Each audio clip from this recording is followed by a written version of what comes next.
तर आज आपण चर्चा करूया ब्रेन ट्यूमरबद्दल. ब्रेन ट्यूमर म्हणजे मेंदूचा कर्करोग. साधारणतः दोन प्रकारचे मेंदूमध्ये कॅन्सर असतात. एक तर प्रायमरी ब्रेन ट्यूमर म्हणजे जो मेंदूच्या टिश्यूपासून तयार होतो, आणि दुसरा म्हणजे सेकंडरी ब्रेन ट्यूमर म्हणजे शरीराच्या अन्य भागामध्ये कॅन्सर आहे आणि तो मेंदूपर्यंत पसरलेला आहे. तर या ब्रेन ट्यूमरचे लक्षणे काय असतात? तीव्र प्रकारची डोकेदुखी असणे, न्यू ऑनसेट हेडेक ज्याला आपण खूप जास्त प्रमाणात आहे, अर्ली मॉर्निंग हेडेक, सकाळच्या वेळेस जास्त प्रमाणात डोकं दुखणे, उलट्या आणि मळमळ होणे, चक्कर आल्यासारखं वाटणे, चालताना तोल जाणे, किंवा बऱ्याच जणांमध्ये हाताला पायाला कमजोरी येणे, काही जणांमध्ये डोळ्याला दृष्टी कमी होणे किंवा डबल दिसणे, आणि सर्वात महत्त्वाचं म्हणजे फिट्स येणे. तर ही जी लक्षणे आहेत, ही लक्षणे मेंदूचा जो काही ट्यूमर आहे किंवा मेंदूची जी गाठ आहे ती मेंदूच्या कुठल्या भागात आहे त्यानुसार डिपेंड असते. साधारणतः मेंदू जो आहे आपला दोन भागात डिवाईड आहे, छोटा मेंदू आणि मोठा मेंदू.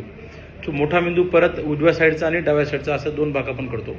तर प्रत्येक भागामध्ये एक 5 लोब असतात, म्हणजे 5 एरियाज असतात, ज्याला आपण frontal lobe, temporal lobe, parietal lobe, occipital lobe आणि इन्सुलर एरिया म्हणतो. म्हणजे ज्या भागामध्ये एखादी गाठ आहे त्या भागाचं जे काही मेंदूचं काम आहे त्यानुसार मग आपल्या पेशंटचे लक्षणे असतात. काही पेशंटमध्ये बिहेवियरल चेंजेस होतात, म्हणजे त्यांच्या वागण्यामध्ये बदल होतो, चिडचिडपणा करतात. बऱ्याच जणांची असं वाटतं की बाबा याला काही ते मानसिक आजार वगैरे आहे का. परंतु हे जे फ्रंटल लोब म्हणजे समोरच्या भागामध्ये जे कॅन्सर असतात अशा पेशंटमध्ये अशा प्रकारचे लक्षणे जाणवतात. तर मेंदूच्या ब्रेन ट्यूमरच्या रुग्णांमध्ये आपण निदान कसं करायचं? सर्वात महत्त्वाचं आपण क्लिनिकली एक्झामिन करतो, पेशंटची हिस्ट्री घेऊन त्यांच्या जे लक्षणे आहेत ते कशाची रिलेटेड आहेत हे आपण डायग्नोज करतो. आणि त्यानंतर यांच्यामध्ये MRI नावाची जी तपासणी करतो, MRI ब्रेन, त्यामध्ये बऱ्यापैकी आपल्याला पिक्चर क्लिअर होते. तर अशा पेशंटमध्ये वेळीच उपचार जर केलं, योग्य निदान केलं आणि आधुनिक तंत्रज्ञानाचा वापर केला तर बऱ्याच अंशी पेशंटमध्ये ही क्युरेबल असते. त्याच्यामध्ये बऱ्याच जणांना असा प्रश्न पडतो की किमोथेरपी लागते का, रेडिओथेरपी लागते का. तर सगळेच मेंदूचे ट्यूमर हे काय फार हाय ग्रेड नसतात.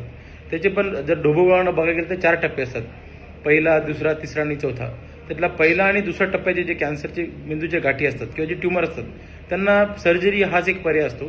त्यांना शक्यतोवर किमोथेरपी, रेडिओथेरपी याचा फार गरज भासत नाही. ते तिसऱ्या आणि चौथ्या टप्प्याचे कॅन्सर असतात, म्हणजे जे पसरलेले असतात किंवा हायग्रेड असतात, अशा पेशंटला किमोथेरपी, रेडिओथेरपी किंवा आता highly advance biological therapy, targeted therapy देखील अशा पेशंटला आपण देऊ शकतो.